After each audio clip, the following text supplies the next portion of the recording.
to Brother Compton, Landon, and he's going to be giving us the information. Maybe we could get a stool for Landon.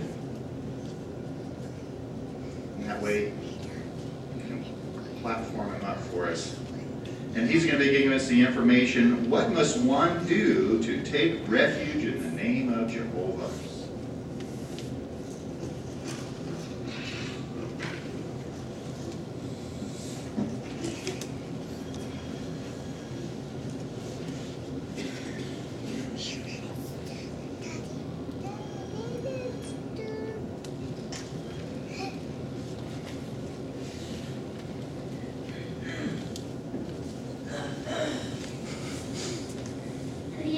On the TV and saw that a storm was coming?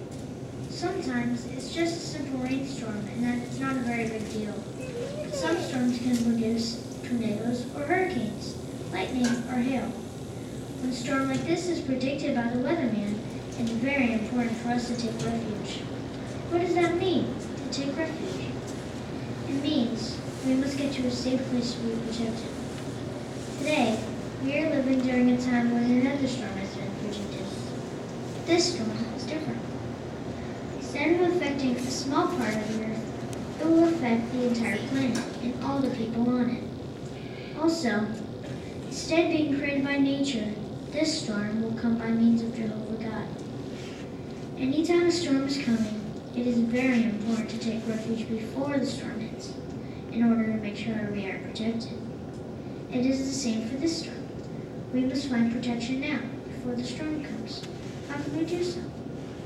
If you would, turn with me to Zephaniah 3:12 so we can learn how to take protection.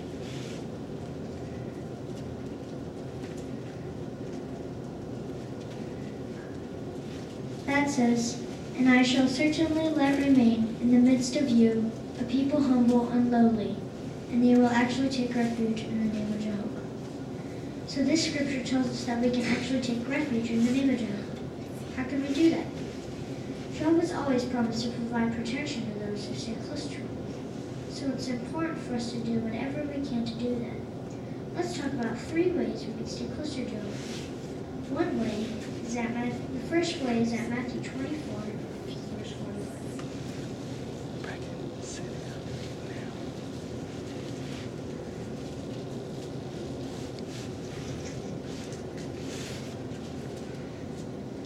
Who really is the faithful and discreet slave whom his master appointed over his domestics to give them their food at the proper time?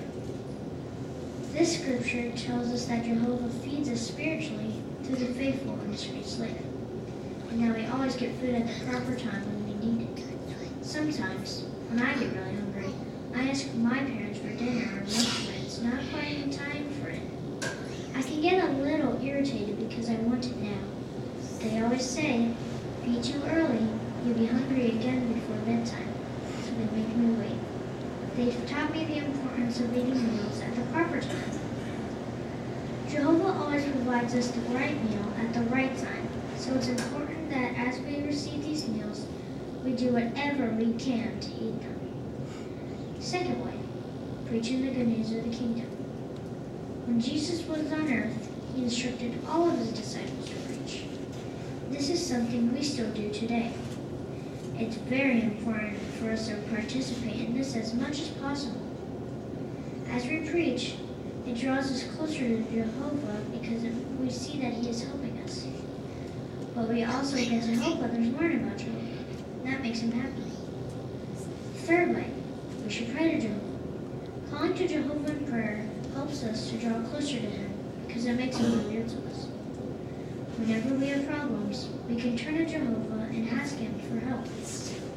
He'll always help us as long as we truly believe that he is listening and what we are asking him is appropriate. Once we are in a place of protection, it is important for us to stay there until the storm passes.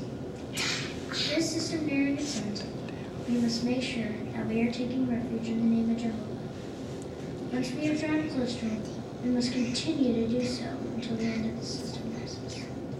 Then, we will have the opportunity to serve him forever in his righteous new world.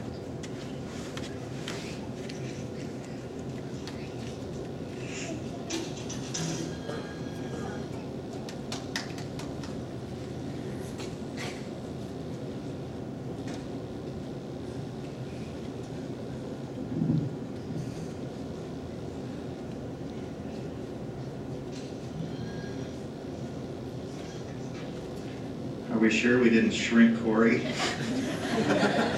Just like Corey standing up here. He did a great job, Landon.